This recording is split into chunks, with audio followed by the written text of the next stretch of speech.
Okay. Don't say a word. Just keep walking, real casual, okay? Let's do this. I'll show it to you, but you can't tell anybody else where it is, okay? Deal. They keep it way in the back with the really rare stuff. Hey, what's up? How goes it? Good to see you. The kids who work here don't know where it came from, of course, but neither do the old-timers. None of them bought it, so there's no tracking number. As far as they know, it's just always been here. Hello and welcome to Missed Checkpoints, the Video Game Book Club podcast. Today we're starting a discussion on Brutal Legend. I'm your host Marcus, and joining me today as always are the homies. First off we have Greg. What up? And last but not least we have the homie Trevor. What's going on? So this is the game for the month of... Is it actually July or is it June? Man, because we're so off. I think it's June, because Celeste was May, wasn't it? Or not Celeste. Celeste may have been May. Okay, no, okay. So this is the game for June. Oberdin was May, and Celeste was the second one of April. Okay, so yeah. So we're behind still. We're trying to catch up, but this is for the month of June, Brutal Legend. This is Greg's game, so I'm going to kick it to him to intro it. Okay. So why I picked this game? It's been one that's been on my backlog for a long time now. I just kind of never got around to it like most of the stuff I have.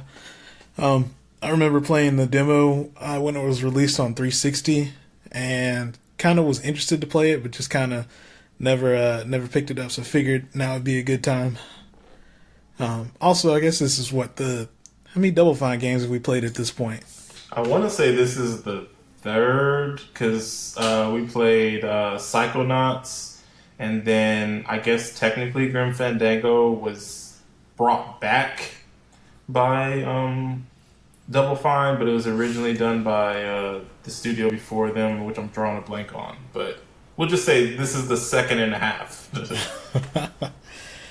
So Brutal Legend is an open-world action-adventure game with some, I guess, real-time strategy / tower defense elements. Game was created by Double Fine and published by Electronic Arts. Tim Schafer was inspired to work on this game based on past musical experiences. The game is centered around Eddie Riggs, a roadie voiced by Jack Black who gets transported to a fantasy world based on metal album covers. The game features performances from him and also from some other heavy metal artists such as Lemmy, Rob Halford, Ozzy Osbourne, and Lita Ford. It also features more than 100 metal songs selected personally by Schafer. Brutal Legend was released in October 2009 in North America, Europe, and Australia on Xbox 360 and PS3, and eventually was ported to PC on February 2013. According to Schafer, Brutal Legend had been in development since 2007, which I think that was when they were, I guess it started before development had been started around when they finished up Psychonauts.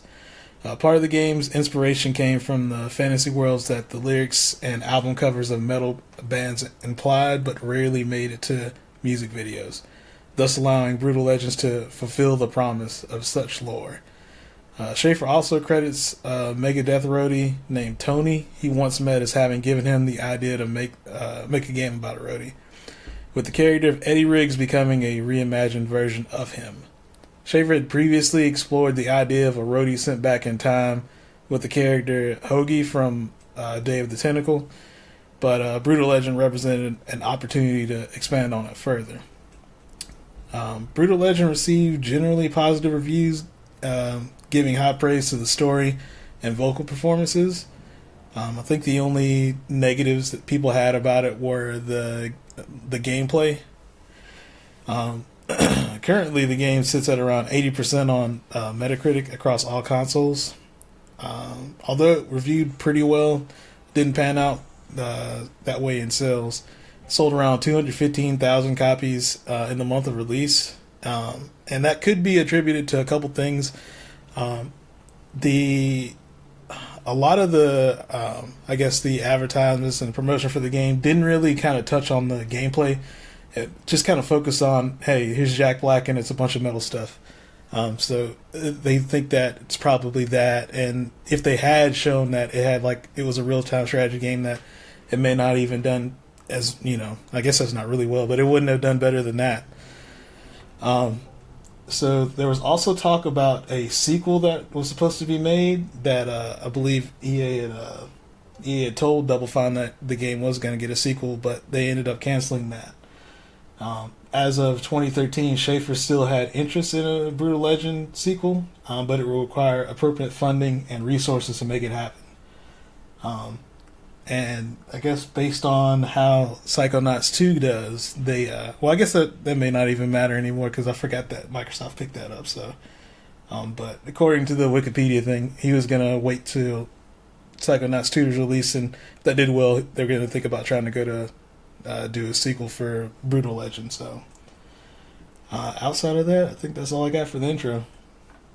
Okay, and you said that this has been on your backlog, but did you start it, or do you remember how far you got into it? No. I literally had played the demo, and then I waited for the game to hit like a pretty decent price, and I bought it, and then I just never went back to it. Yeah. And then what about you, Trevor? Had you ever played this game before? I think I watched either you or somebody else back at UAH play it. Okay. So then, for me, this was a game that I had played, I think the summer after my freshman year of college or something. So this was back when I used to buy used games heavy, do the buy two get one free deal from GameStop, and I used to do that all the time. So this is one of those games that I got during that sale. This was the free game? I don't Dude, all I know is I don't remember which one was. It probably was, but it was probably the greatest trio of games I ever bought, because I bought Mass Effect 1, Burnout Paradise, and Brutal Legend. So I got all three of those games on 360 at the same time, and I just remember just going between those three games that summer like crazy. So you'd already played this? Yeah, I had played this game previously. I'm not sad because I was one of those people that was like, there needs to be a sequel to this game. There needs to be a sequel to this game. It was a great game, and I'm really glad that I was able to play this game again because I realized I was wrong. I don't know if there needs to be a sequel for this game, and I guess we can get into it. What did everybody play it on? I guess I don't know if okay. So I played it. I ended up buying the Double Fine. I think I mentioned one of the previous shows. I ended up buying the Double Fine pack or whatever on Steam. So I had this game on Steam, and I decided to play it on Steam instead of playing it on 360. So PC for me. I played on PC, and I don't even remember buying this game. I looked, and apparently I bought it in like 2017, but I had it on PS3. I just didn't feel like digging that out. Yeah, so. Yeah, I played on Xbox One with backwards compatibility. Okay. So I guess let's talk around some of the things. So the game, as kind of Greg said, there's a lot of famous musicians and just famous people that voice these characters. So you play as Eddie Riggs, who's voiced by Jack Black, and they have like a cool little meta thing where the opening. Did you guys watch the opening cutscene, like pre-credit? Yeah, like the live action sequence with Jack Black. Did you ever watch that, Greg? Are you talking about the cutscene that like before you even get into the menu of the game? Like when you boot the game up. No, yeah, I didn't. You never watched it? No, I just kept skipping. I was I don't know. You should I go watch it now? I mean, it's you can watch it after, but it's like you. So you see Jack Black, and like, do you know who Jack Black is, Greg? Yeah. Okay. I just was wondering. I'm like, why would you skip that? Like, I just didn't think it was anything interesting. Okay. Man. Yeah. So you see Jack Black, and he's outside the store, and he's like, "Oh, hey, I'm glad you could make it." And I mean, you're in first person. You're the camera guy, And he's like, hey, come on, I got to show you this thing. Like, it's really secret, and not many people know it's here. But, he takes you inside this record store, and he's, like, taking you to the metal section. And then he's like, oh, no, that, they don't have it. God dang, I knew I should have bought it. But I just thought, like, it was too epic to, have one man contain it or whatever. And then he keeps looking, and he finds this record, and he pulls this record out. And it is the case for this game. And the artwork of this game on this record, and then like that's when it opens up into the menu, and it's very like I'm trying to think of like, isn't it Guitar Hero 2? I mean, maybe you guys, I don't know if you guys played this heavy Guitar Hero 2, Guitar Hero 3 days where like they kind of tried to break the third wall, and like when you're picking the songs, it's the set list, and it's actually these handwriting, and there's all these scribbles and notes on the paper. Yeah. Like this is around that time. So like when you're scrolling through the menu in this game, at least in the main menu, it's the different pages of that record that he pulls out in that cutscene, and so that gives it a little bit of like unique flavor. And like what I've always heard is when people put like live action stuff instead of like rendered stuff, it's because of budget reasons. It's like cheaper to actually film stuff than to try to have an artist or something render something up. I swear that EA did this with the first Skate game too. The first what? The first Skate game. Oh yeah. I mean, it's around the same time period too. So Yeah. It was like a thing, especially with this being such a music forward, based off music, featuring musicians as voice actors, featuring a super expansive set list or background soundtrack. That, I mean, music games were the thing, so kind of mimicking what they did was kind of big. But yeah, so then I think the game starts off and you see Eddie Riggs. Actually, I think it starts off with this group who's like this super like, I think they're considered the world's worst heavy metal band called Cabbage Boy or something like that. And it's like, it's this cutscene playing out, and they're like, yeah, you guys are ready to get your face, melted and all this. And then their fans are cheering. And then they start playing music, and it's some like pop garbage BS. And you see your character, or the main character, Eddie Riggs, who's looks like Jack Black and is voiced by Jack Black. He's like the roadie, and he's like setting them up, and he's just shaking his head just like, like, yeah, it's a job and I got to do it, but like this band is not awesome at all. This band sucks. And you're seeing him, he's like has this like this aura, this aesthetic about him that he's like, really about this lifestyle and everything, and this band is just complete trash. And so I didn't get the impression that the band was like just the worst band in the world. I just figured it was like considered like the new generation, like with rap, how they have the mumble rappers now. They're like that everybody's into, and Eddie's kind of like the last gatekeeper of the the previous generation. Yeah, that's probably more akin. Like they are like the more mainstream, like poppy. Like we look the look, but we don't sound the way metal should be. Yeah, we're not the traditional stuff, and I think they don't make it like they used to. Exactly. And I think they have some type of technical difficulty here. Like Eddie built this super elaborate stage, and I think the guitarist is like playing guitars on this super elaborate like hand statue, and the statue breaks, and the guitarist is like, hanging on for dear life, about to fall off this super steep stage, and Eddie goes to save him, catches him, saves the dude, and like he's back in the shadows, and none the wiser. And then the stage crashes down and crushes Eddie, and you see that his belt buckle is this really elaborate like creature, like skull creature with a lot of like huge sharp teeth and horns or whatever, and his blood kind of goes into that creature's mouth, and its eyes light on fire, and the next thing you know, you're in this fantasy unknown world that's like super heavily inspired by metal music. It's this, what is it called? Ormagodon is the name of the creature, the fire beast, and you are you are basically in this world where the characters are. I mean, there's like 3 different factions, and each of them are kind of music related. So, like the main faction, the faction that you end up joining up and fighting with is the metal purists, I guess you can say, because they wear a lot of leather and let's see, lots of leather, skulls, spikes, and chrome with their look.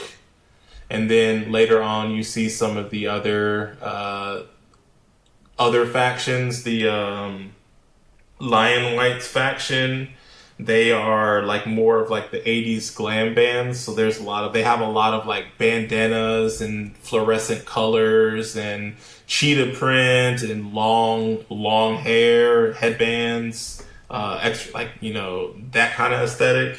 And then the other, another faction is the Black Tears faction, and they're more of like goth, so they're like really pale, black hair, black eyeliner, kind of like that whole black, you know, that aesthetic. And then they also have I can't think of the last faction, but the Emperor's faction, which they wear a lot more freaking BDSM gear. Like they have like ball gags and a lot of leather and hooks and straps, and yeah. So that there's and they're all like kind of centered around different music genres that are different metal music genres, you know, like, or things that have spun off out of metal. Do either of you guys, or either of you guys fans of metal music, traditional or otherwise? I mean, I think the rhythm games, like from that era, kind of got me into some of that stuff, but I wouldn't say like I kind of look for it nowadays. Is there any band or that ever stood out, or that you ever like kind of got into their discography or music through those, or you just kind of like, I appreciate it in the games, but I don't listen to it in my... Yeah, pretty much. Gotcha. And what about you, Trevor? As far as metal, I don't think so. I wouldn't say that I was a connoisseur. Like, I wouldn't be able to tell you the difference between the different types of metal. Yeah. But I mean, I do listen to some rock bands. But as far as like knowing who is who and all that, I'm not an expert. I gotcha. Well, I kind of like you guys. I got into it through music games, and I did get into metal, so I do enjoy metal music. And it's not something that I don't listen to it regularly, but every now and then I get a hankering to listen to some metal music while I'm working out or just like doing something, and I get into it. And a lot of these voice actors in this game are like Ozzy Osbourne. I got really into Black Sabbath, and he was, you know, the lead vocalist in that. And Rob Halford, he's the voice of Lion White, and he is Judas Priest lead singer, you know, lead vocalist, and I knew them through Rock Band. And yeah, so I don't know, I dug I dug that they actually were able to bring in some actual metal musicians and everything, and even like some of the set lists, some of the songs. Like they had, I'm really a big fan of Megadeth. That's one of my favorite groups, and they have a couple songs in here. And then Mastodon is pretty legit. So yeah, I one of the things that I really, really, really do like about this game is the set list, I guess you could say. They are. It's just like any game with a, you know, licensed playlist, where it's like once you get into your vehicle or whatever, stuff starts playing, and I usually like I didn't find myself skipping a lot of songs in this game. I was here for it. And then also too, like the key pieces in the game are key set pieces, and in the story. Like a specific song would play. Like I think it was when Lion White's facility with the fountains and stuff was breaking down, and like Daviculus was sending all his like weird creatures. Do you guys remember that part? You just had that stage battle at the little the temple area that's kind of like Egyptian themed.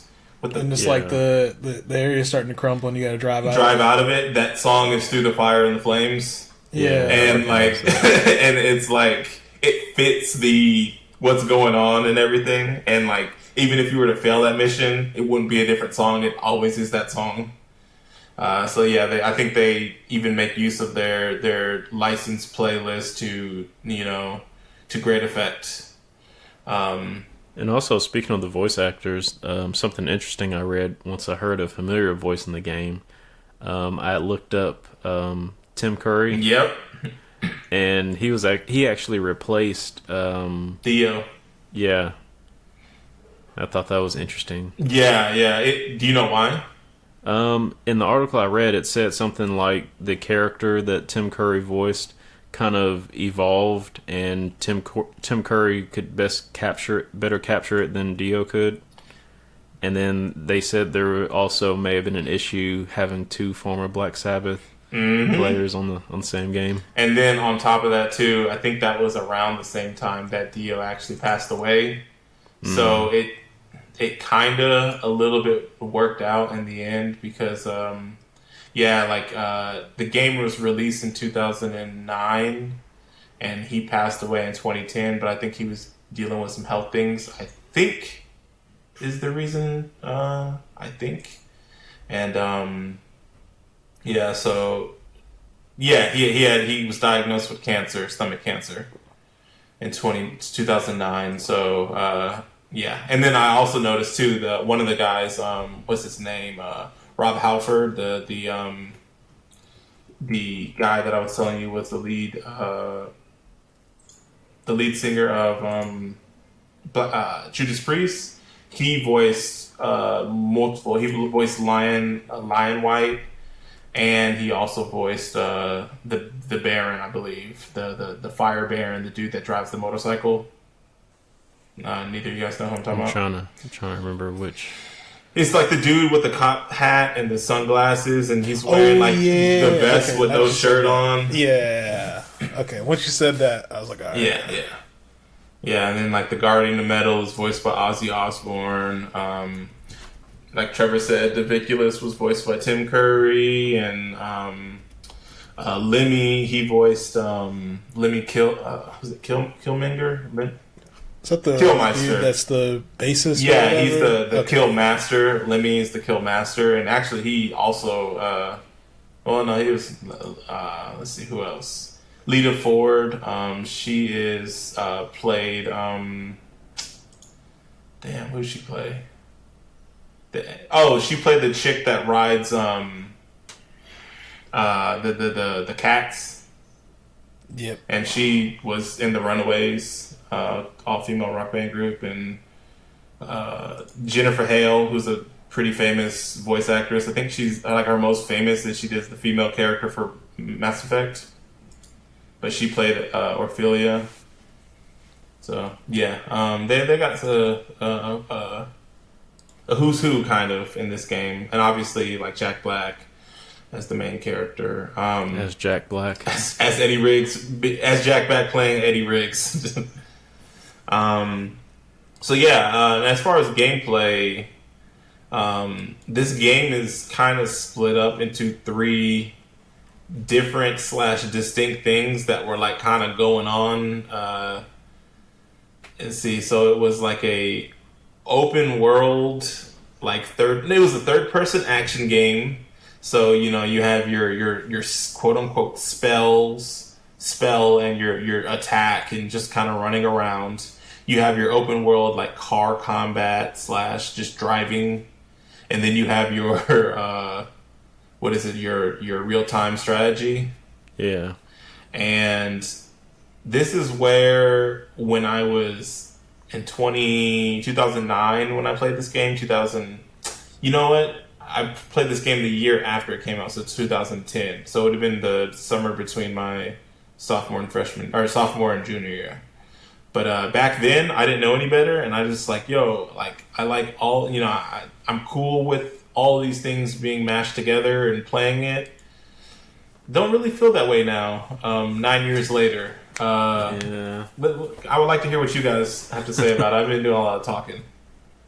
So I had issues with this game.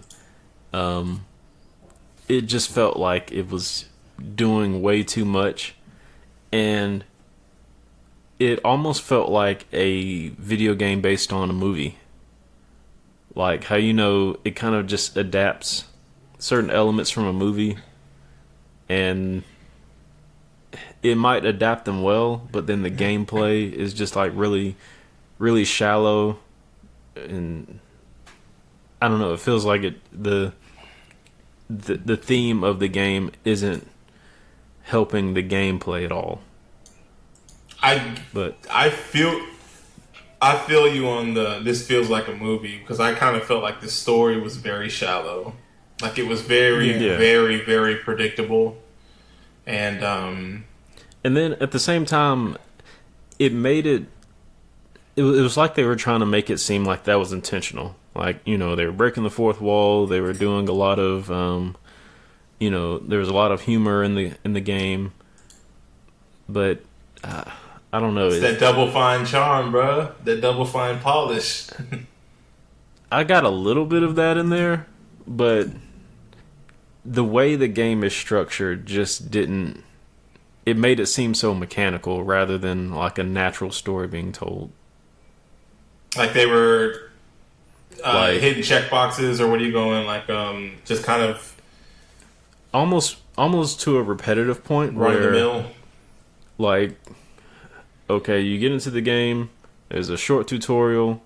They give you a chance to do open world stuff, and then you go and talk to the quest giver, and he, there's some kind of humorous dialogue exchange, and then you go into the gameplay. Mm-hmm. It seemed like it was doing that same formula through every mission. Like, it seemed like that was the only place where the humor was like either in the cutscenes or like that interaction right before you go into a mission. I will say, like, there is, like, it's kind of sprinkled in the world, but it's very juvenile, I feel. So, like some of the collectibles in the game are these eagle statues that have the ball gag on them, and you have to, like, target them and play this spell that catches the ball gag on fire, and then they can spread their wings. And then, like, his vehicle is called the Deuce, So it's. I didn't even pick that. Yeah, it's. And like, so, like, I mean, what is the Deuce supposed to represent? I know what Deuce is. No, I'm just saying, like, I think they sprinkle some of the. I'm doing air quotes humor. Gotcha. Throughout the non-dialogue section as well.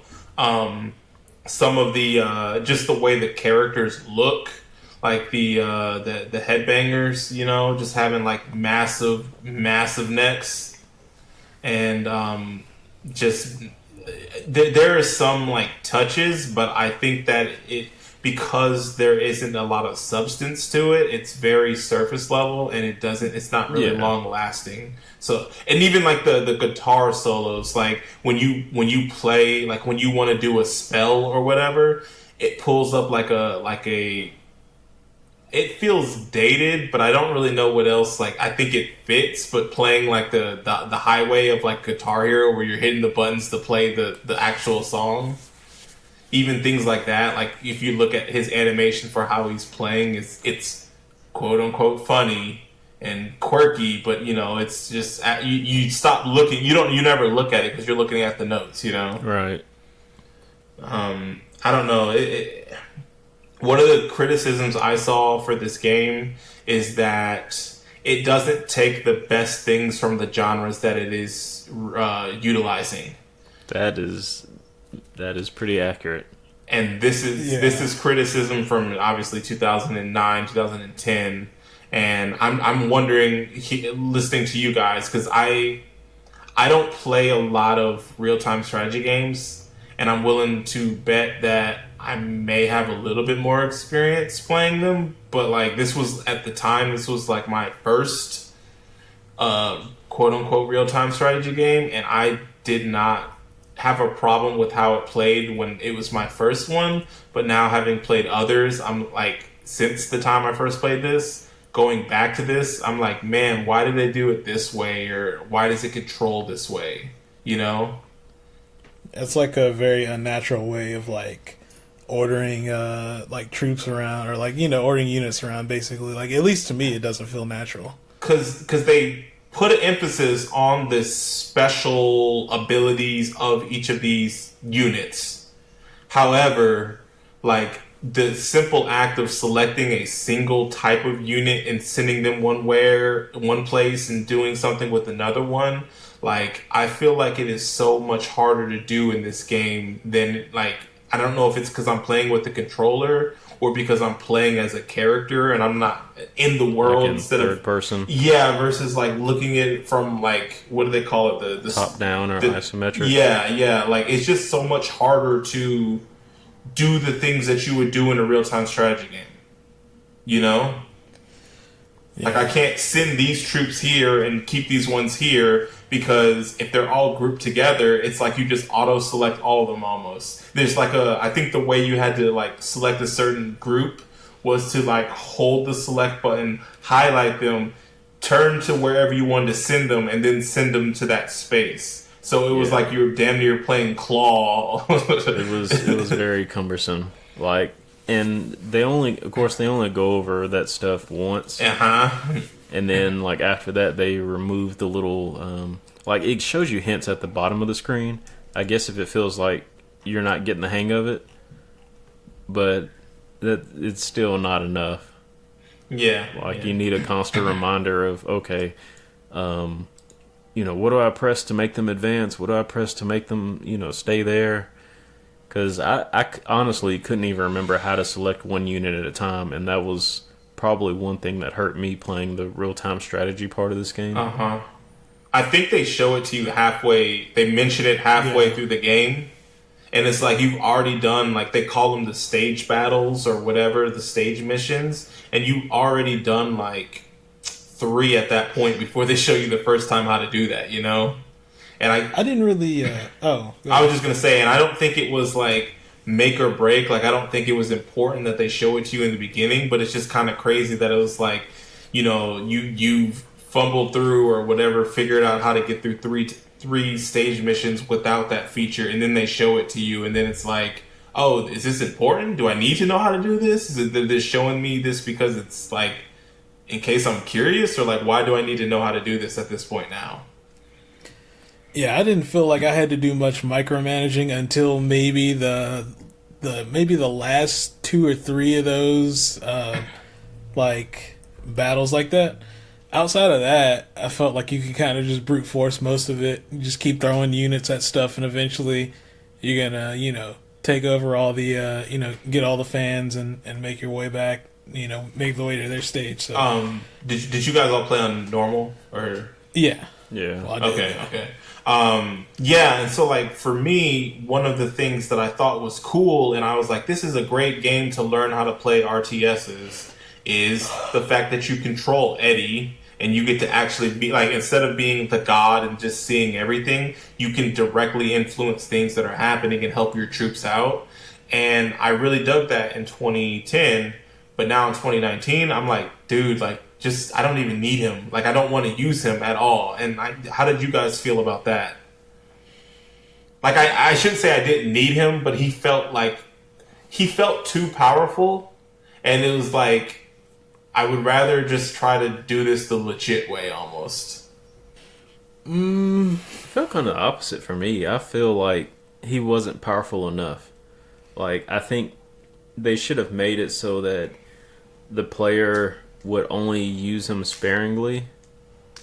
Like, if it's going to be a real-time strategy game, then let me have, like, absolute control over the units, and not, like, I don't want to be down there with them. I want to see the entire board. I don't know. It seems like there was a much better way to do it. Okay. I don't disagree with you there, but I definitely thought he was pretty powerful. And maybe it seemed like that to me just because he can interact with all the units, and they have special powers. He also has like a AoE attack basically with the face melter that kind of gets rid of most of the enemies. So I mean, I felt like he was Can also add easy. that a lot of the button inputs to use like Eddie's different abilities, like whether he's interacting with the units or you're trying to like tell units where to go. The controls are kind of janky too. Yeah, like they're not fine tuned at all. Yeah.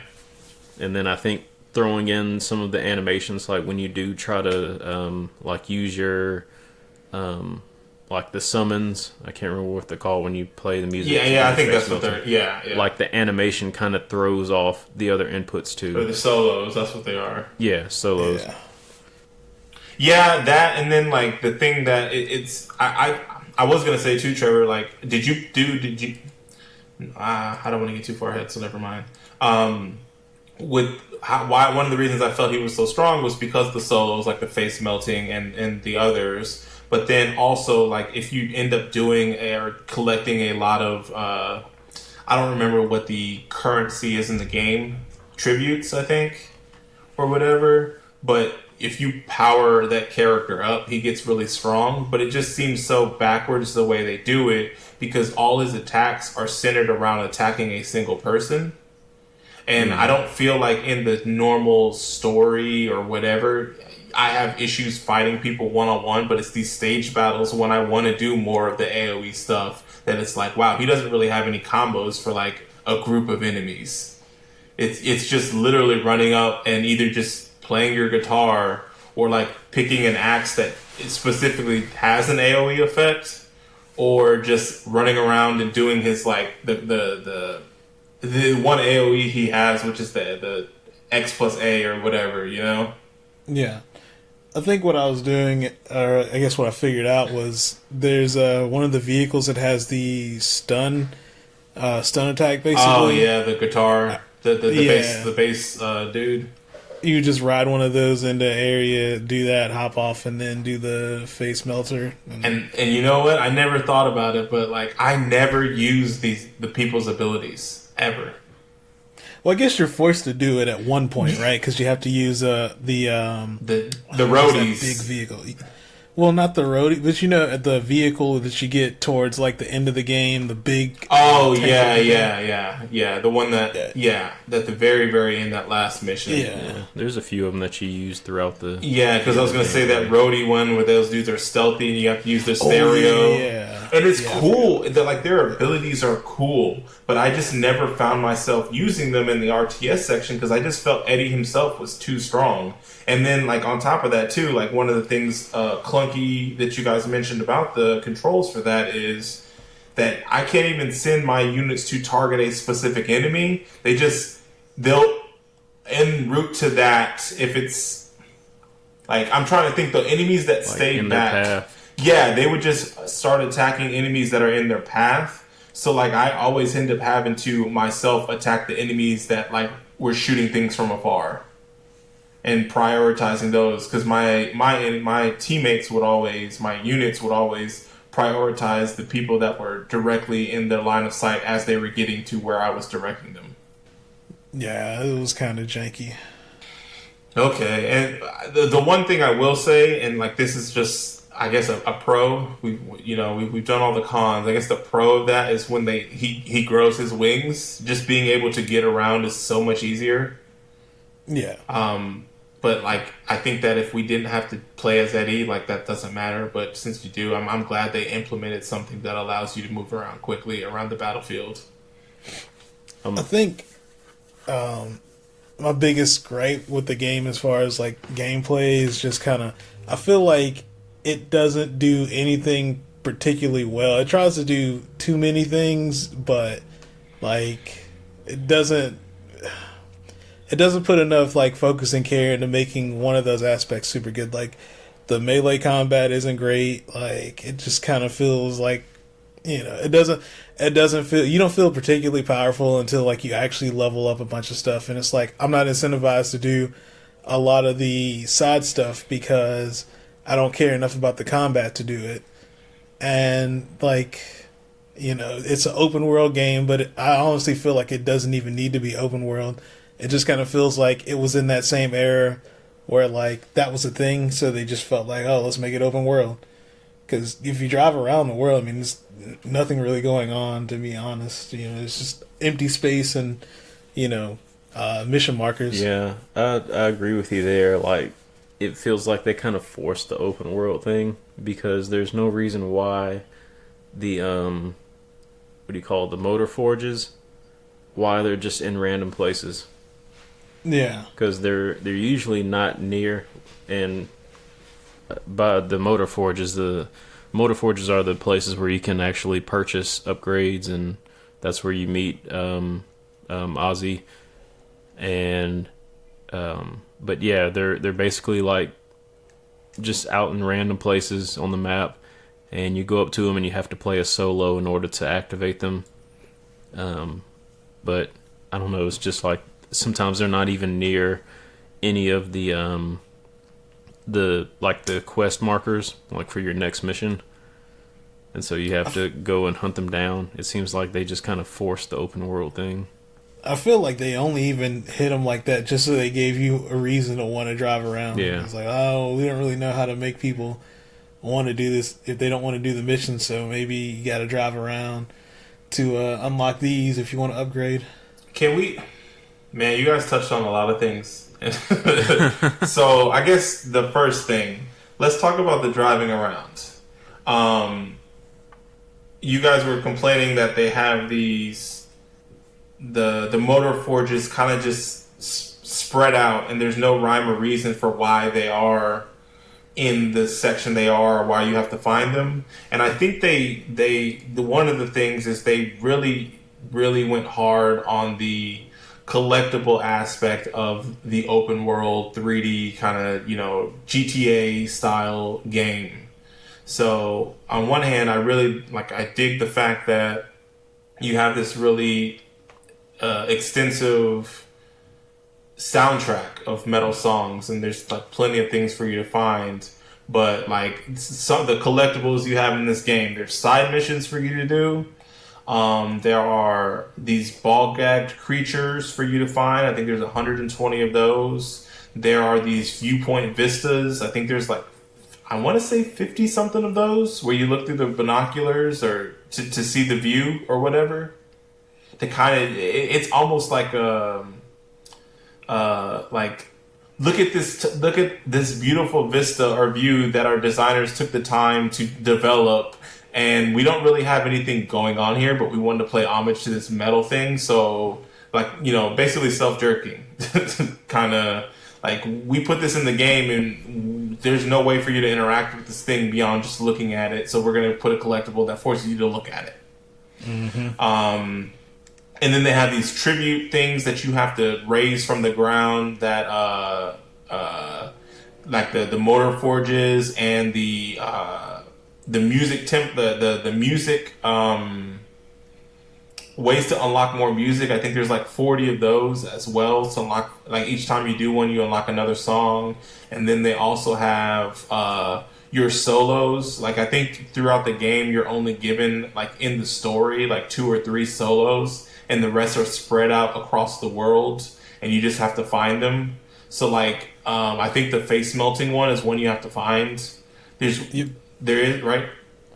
Yeah, I didn't find them all, but there were some that I ended up finding towards the end of the game, and I'm like, man, if I would have got this exactly, it would have been nice. There's one that you can call that summons a flag. So when you're in the RTS mode, you can, like, instead of, one of the things, and we didn't talk about this in the RTS mode, is like, because you can fly around and the environment is so large, when you're building troops, like, if they're not within sight or whatever, you can't dictate them to go anywhere. So, like, this summon the flag one, you could summon a flag after you play the solo, and it would summon on your location, and anytime you build units, they would automatically go to that flag. And that just makes that entire section so much easier, because you don't have to keep going back to your stage to tell your troops to meet up with your other troops. You can just have a flag that, so anytime you build new troops, they automatically go to that. And there's one that calls, like Greg said, that the face melter one that is a really great AoE one. There's also one that there's one that calls like the Zeppelin that crashes into the ground, and it's an even stronger, like bigger, more massive AoE. And that's one that you find like you just find. And like I know on my, so I didn't get that. Yeah, one. I know on my 360 when I was pretty obsessed with this game when I played it when I was younger, when I didn't know any better. I was about this life. I was like, I like this world, I like this what this game is doing, and I looked and found everything, and it took a long ass time. But when I was playing it this time, I was like, man, I don't want to do any of this stuff. There's no incentive to do it. It's just like my own sick pleasure I get out of doing that. That's what kept me going the first time. And then what was the other thing you guys talked about? Oh yeah, so like driving around, when you get to a new area, it's like you go from area to area like you would in an open world game like GTA, where you start in like San Andreas. You start in San Andreas, or I'm sorry, what is it? What is the LA? I'm drawing a blank.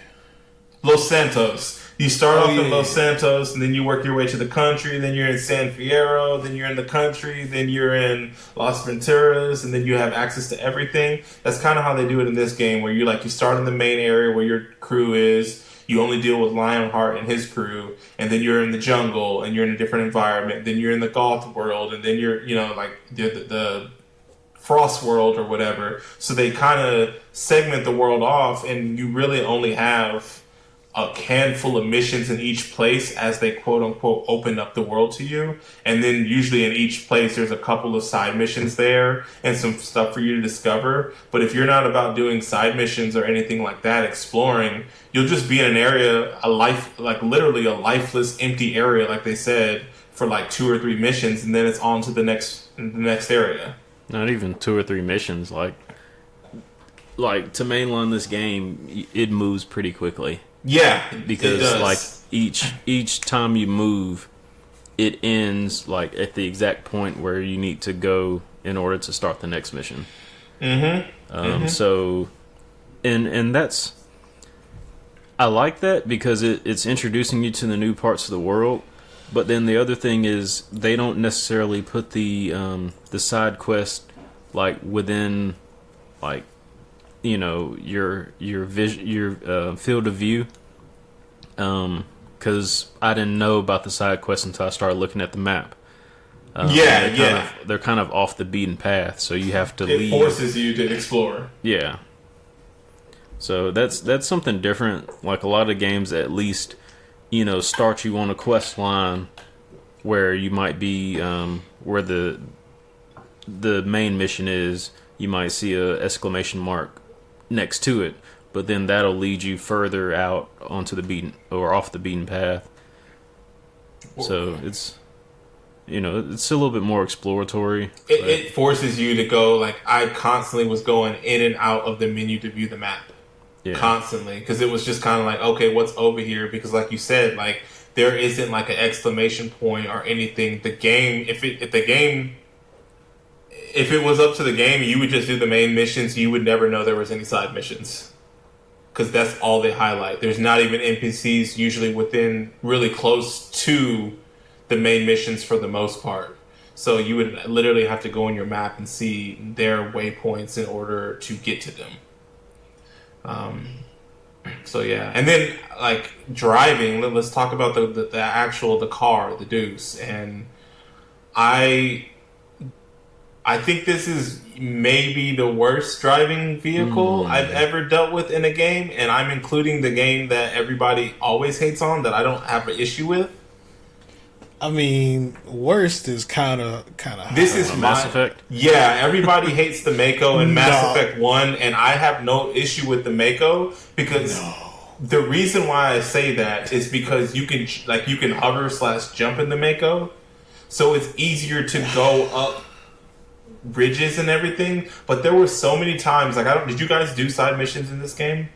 I did a few just to get a feel, but like outside of like 3 or 4, I was like, all right. Like I did all the races, and there would be literally times where like I'm driving and I like am trying to turn, or I'm just going straight, and then my car just veers off into like the direction, like I'm not even holding a direction, and it just kind of takes a mind of its own. Yeah, and it's the terrain. I just feel like, I don't know, man. Like, I don't know if it's the terrain in the vehicle not just being. So I don't think this game was meant to be a driving game. This is not Forza Horizon. But they put so much in it. Exactly.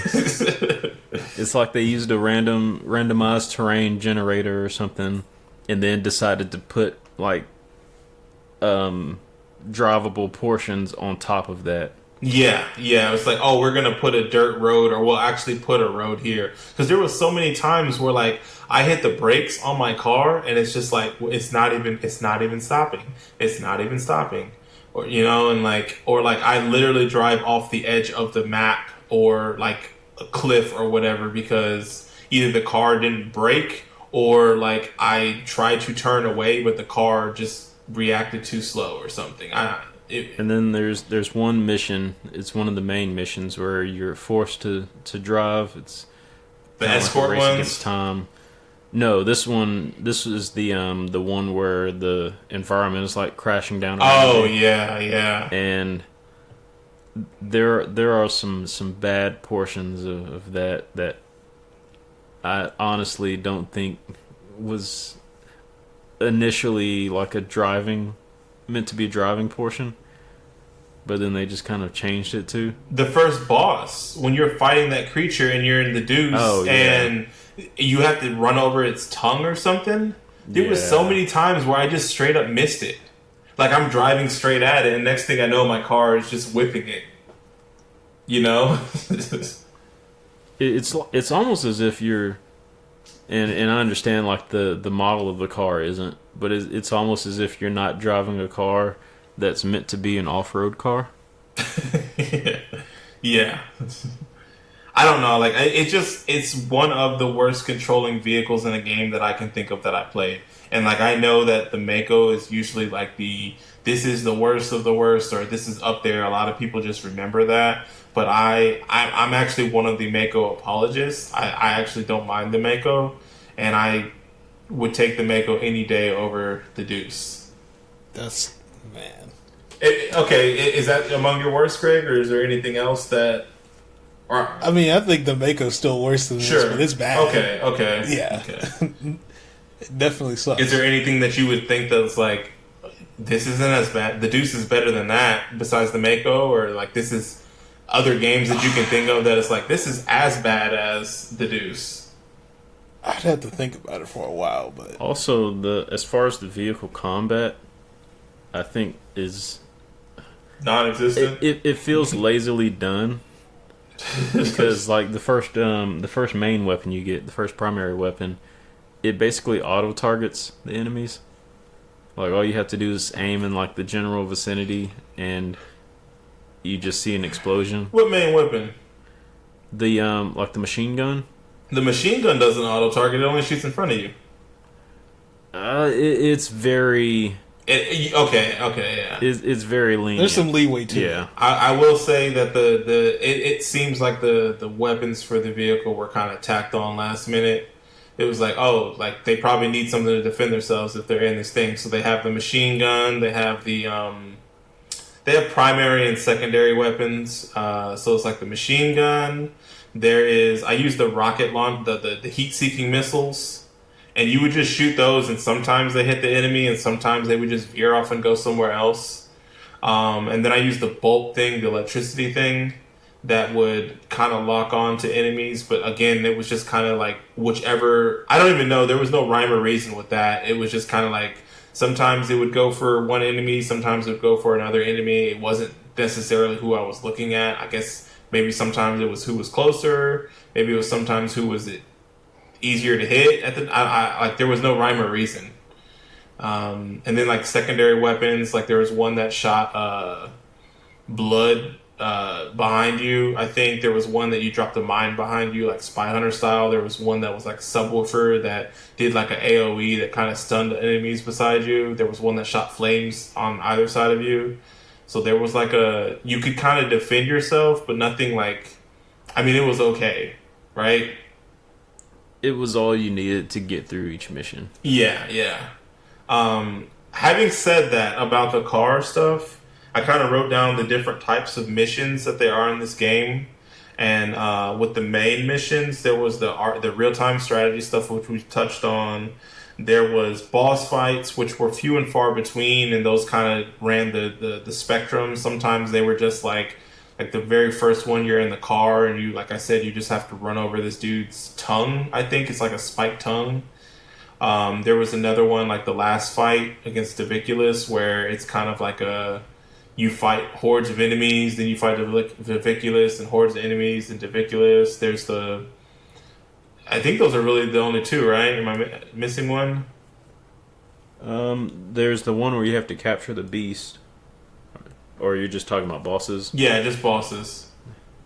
Anyways, yeah, they're, like Trevor said, they're the ones that you wrangle the beast. So there's like a couple of different like creatures in this open world, and you have to do certain things to get them on your side. And then there's the escort ones where your crew is all in this bus and you're driving to the next location, and so you're basically tailing them, and they're getting attacked by bad guys, and you're kind of fighting them off. And honestly, that was maybe my favorite style of mission was the escort ones. Do you guys have an opinion about those the missions? I think the real-time strategy were by far my least favorite. I think I started enjoying those towards the end of the game. Mm-hmm. And I guess that was just because there was more, I guess you had more units and there was like a little bit more depth to it, but it didn't feel any better. You know what I mean? Like it got harder at the end though. Yeah, for sure. You couldn't brute force it. You had to put some thought into it.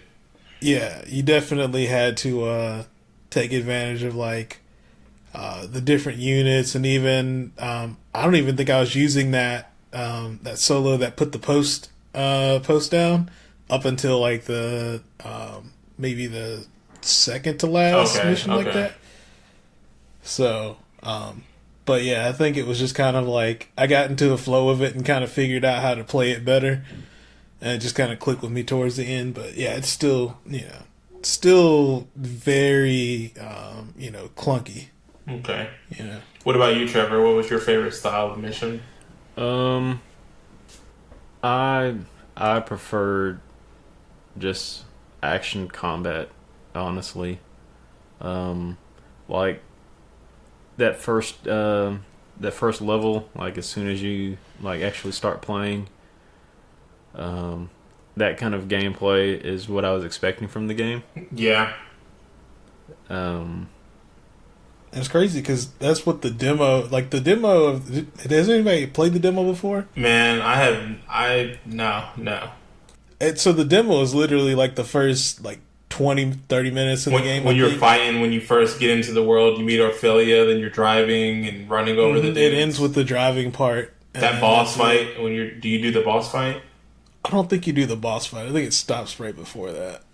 And I'll be honest with you, I had no idea about the RTS stuff when I got the game, even like almost a year later. I went into it thinking it was a action-adventure game, open world action-adventure game. So when I first heard the game announced, I thought it was going to be a rhythm game. Like that was the first thing I thought. And even leading up to it, man, like I didn't even feel like they had explained it very well.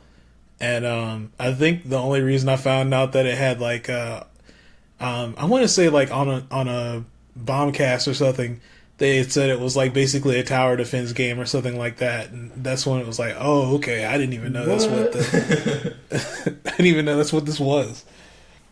And so you said just the action adventure stuff, Trevor. Did you like any of the others at all? The real time strategy or escort or the wrangling the beast? I like the wrangling. Like missions, like the ones where you had to It was just a nice change of corral pace. the almost like where you had to corral the pigs, and then you had to create a ring of fire around the beast. Yeah. Those were fun because they were different. I wish they would have. I guess they did kind of contribute to the RTS stuff because you could do that in the game. Mm-hmm. Like with the stun attack and then like creating a ring of fire around the enemies. But I think having to do those things individually rather than all at once made it more fun rather than anxiety inducing. Mm-hmm. Which is why I probably enjoyed those a little bit more. How far did you end up getting? 'Cause you didn't end up beating it, you said, right? No, I could have finished, but I didn't want to. I refused. So I got to the part where you're. Let me see. I got past the ice world. From what I looked at on the guide, it was like the second to last real-time strategy mission that you have, where they I think Ophelia is on the field. Oh, so you haven't done the stage battle against Ophelia? I think that's the one I'm doing. Okay. Or the one that I stopped at, because... So you're in the very foggy world right now? Yeah. There's a bunch of dry ice everywhere, which Gotcha. I like all those puns like that, where they kind of equate some of the... like the stage hand stuff. Yeah, it's like, oh, we need to use this smoke for the show, for the stage. Exactly. Yeah. But yeah, I got stuck on that part because of some of the enemies, which I wish were a little bit more explained, I guess. It's crazy because there is like a dossier, like a guide or a thing you can go to read about the enemies, but it's not really obfuscated or it's not really shown well, and like it's kind of like you can fight a couple of them before you even get enough information, or like before that even comes relevant to you. But if you like pause the game and go, there's something in the menus that you can go see to go deal with that, to go see like what does this enemy do or what is it trying to do? Because that definitely, like, whenever you see a new enemy, it's just kind of like, I don't really know what you do. Yeah. One of the things I forgot to mention, one of the things I do like about this game, in the very beginning, it has a little cuss meter and the gore meter.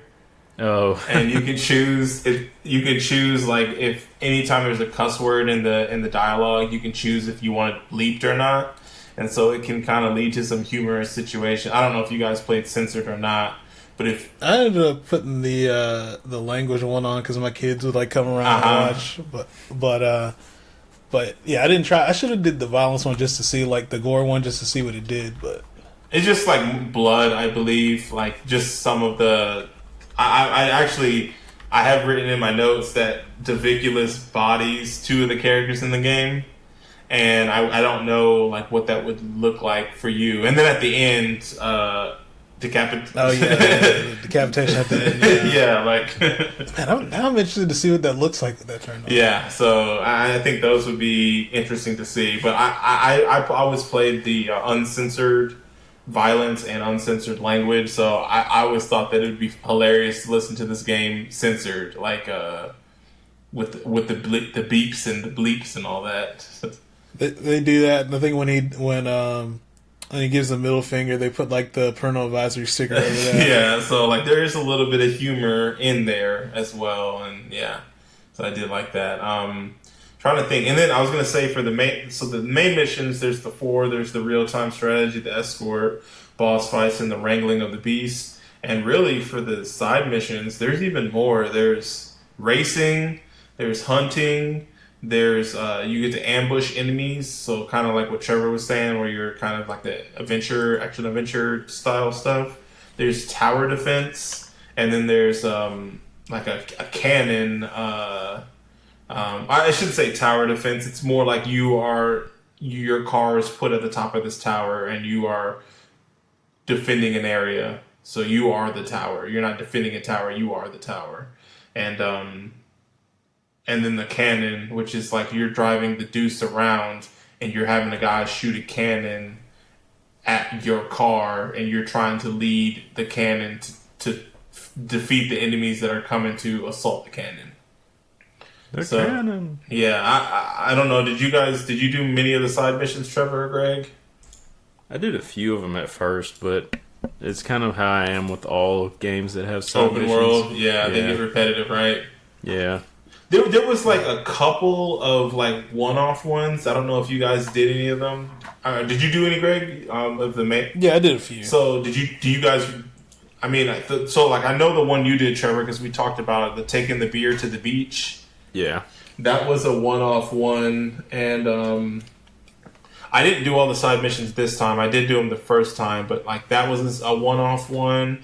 There was one where there was a family of bats that had gotten kicked out of their cave by these creatures, and you had to go into the cave and defeat the creatures in order for them to move back into the cave. There was one, another one at the beach that was, I guess this headbanger was trying to talk to one of the rifle girls. I don't remember their position, but he was saying that all the Fire Baron dudes, the dudes that rode the motorcycles, were too smooth talking and good looking.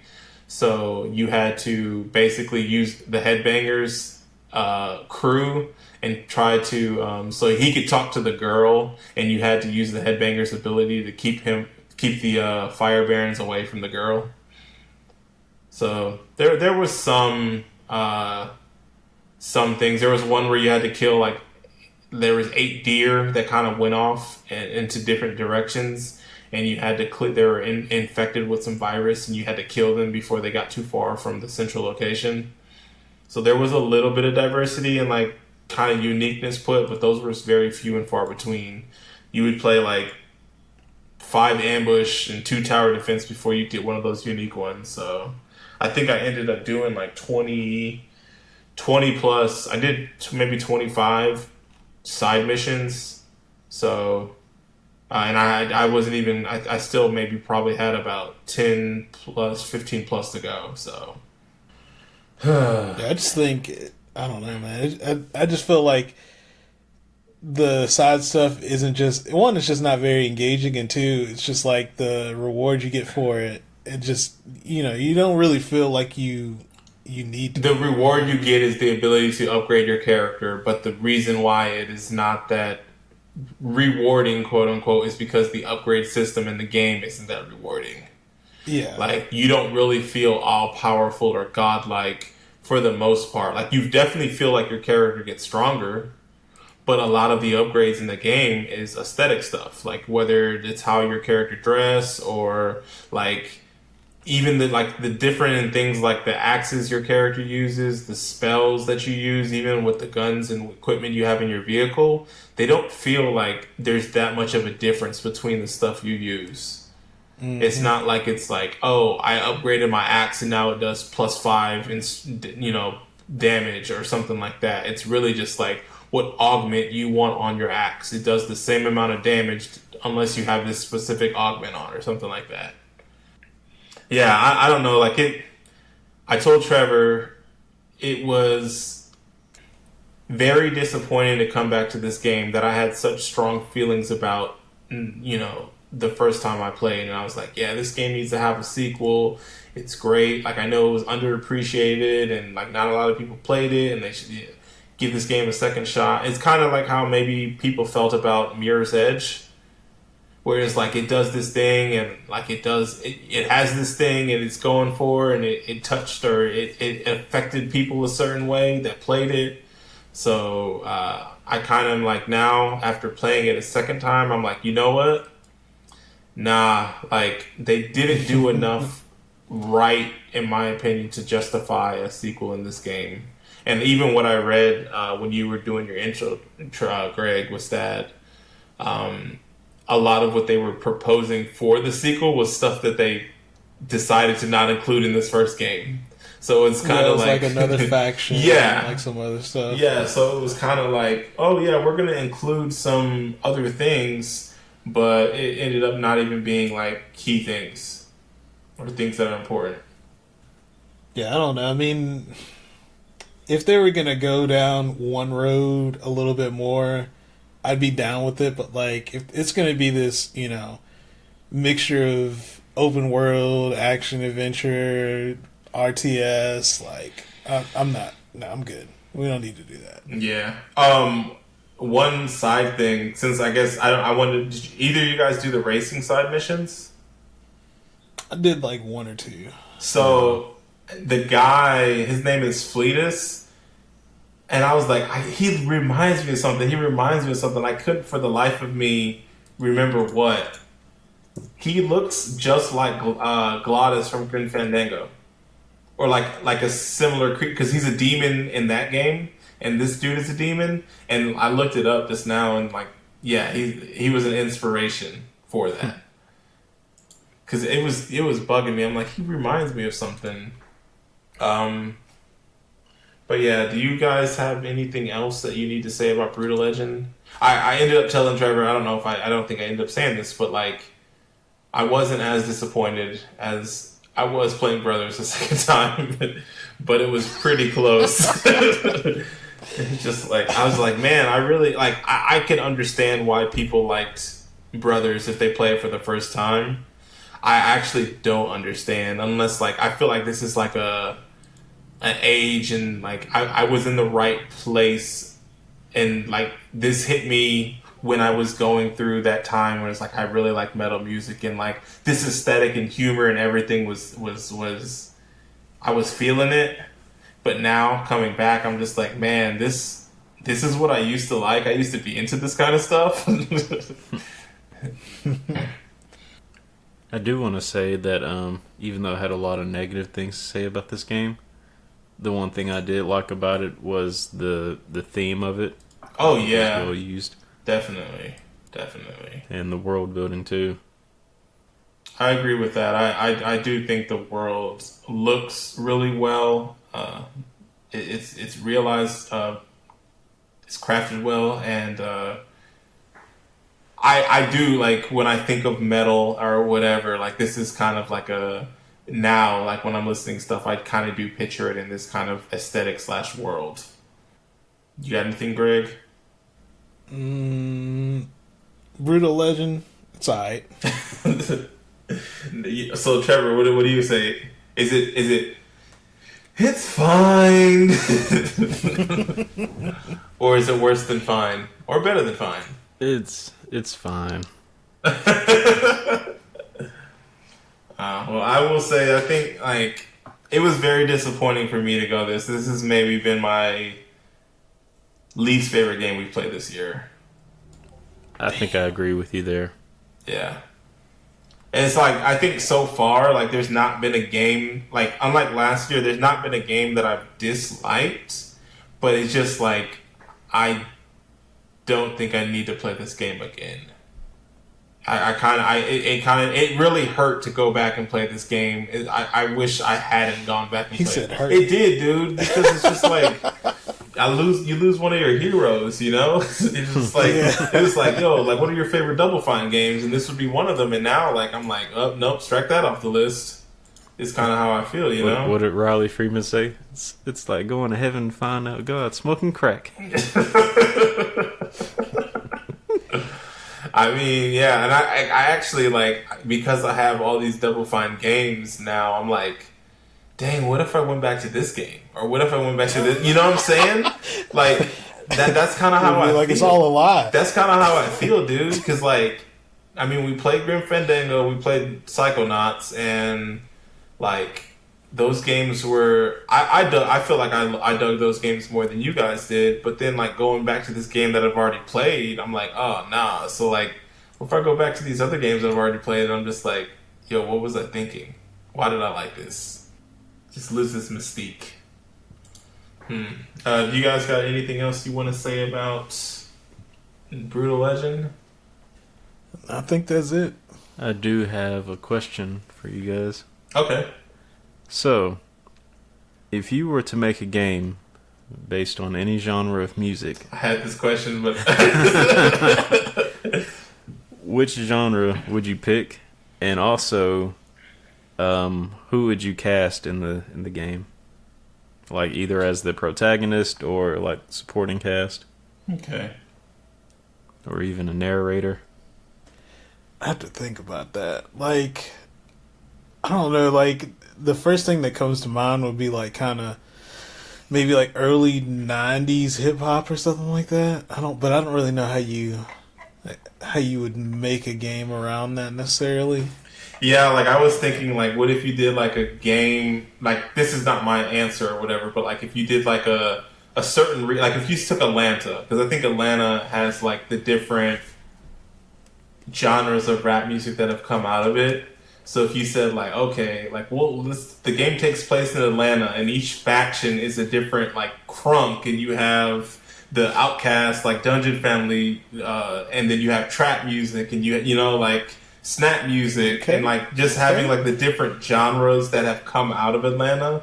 Or maybe you can even do New York, and you can do like the boom bap versus the now versus the like Curtis Blow and the Sugar Hill Gang and that stuff versus the DJs. I think actually that might be my answer, is the New York and just like hip hop, but it'd be like the DJs and the break dancers and the graffiti artists and the MCs, you know? So like having those be the different factions. And then obviously I think I would want to take place in the 80s because it would be or 70s, 80s, because it'd be that like the get down, you know, like the gritty New York when it was like graffiti on the subway trains and like the buildings, and it's like dirty there, and like I think that would be a cool. I mean, I think we were all probably thinking rap initially, but I think that could be potentially cool. I don't know what kind of game it would be, like what genre or anything, but I think there's something to go off of. And as far as voices, I don't know. Like, it would have to be somebody from New York, right? Yeah. It'd be somebody that's been around from the jump, maybe, or would it be somebody? Would it be an actor? Would it be a musician? Like, it would probably have to be somebody that's been around from the jump, something like Nas or something, because like, you know, like he was at least probably at an age where like the house You're making parties. the get down for real now. Oh really?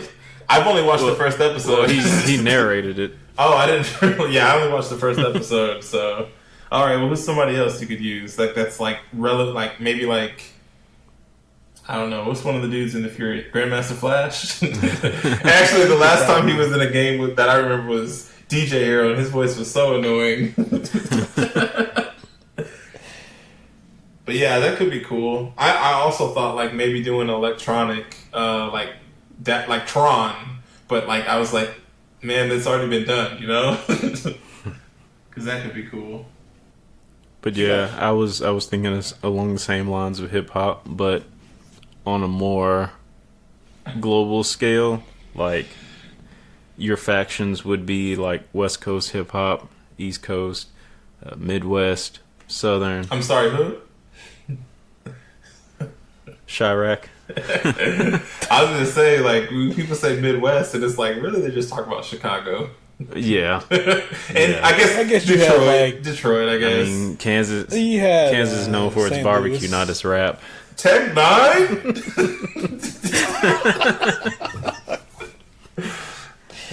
I mean, Texas.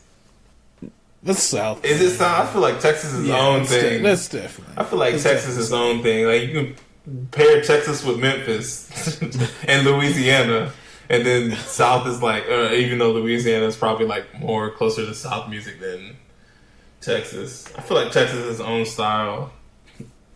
But yeah, I'd probably get like, man, I'd probably get like Kendrick Lamar. It'd be like Good Kid, Mad City, except he's like traveling through the entire country, like going through these different areas, different regions of hip hop music. Low key, I would just use if I could, I wouldn't even use a famous person to narrate. I'd just use the narrator from Bastion. And then the kid decided to break. For a narrator, I have to get Common so he can do the whole. Oh yeah, you're now listening to the power of 4G. Or you could do like if it was in New York, it would be cool. Like, freaking like is it Big Daddy Love from Do the Right Thing? How he's a radio host, or like same thing with the Warriors, the chick. Yeah. Listen, all you bop, like that would be real cool. Yeah. That would be real cool for New York. Forget having an actual famous person. Let's get like that kind of style. I'm trying to think if there's any other genre of music. Like, I think it would be cool to have like a trance or like a. Did you guys ever play Child of Eden?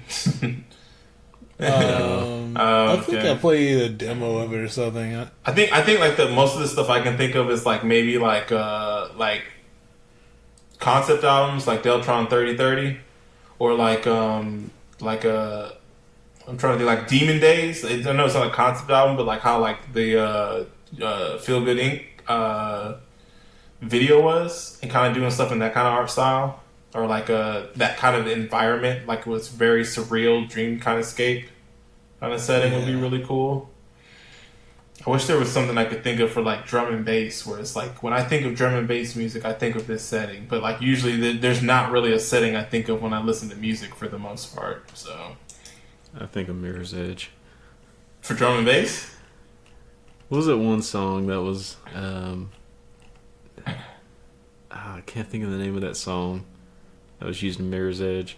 Or it may have been like a remix to the Mirror's Edge song, the theme. Don't know. But... Alright. Well, you guys got anything else? That's it for me. Alright. Yeah. Where can people find you, Trevor? You can find me on my new computer. That's your old one?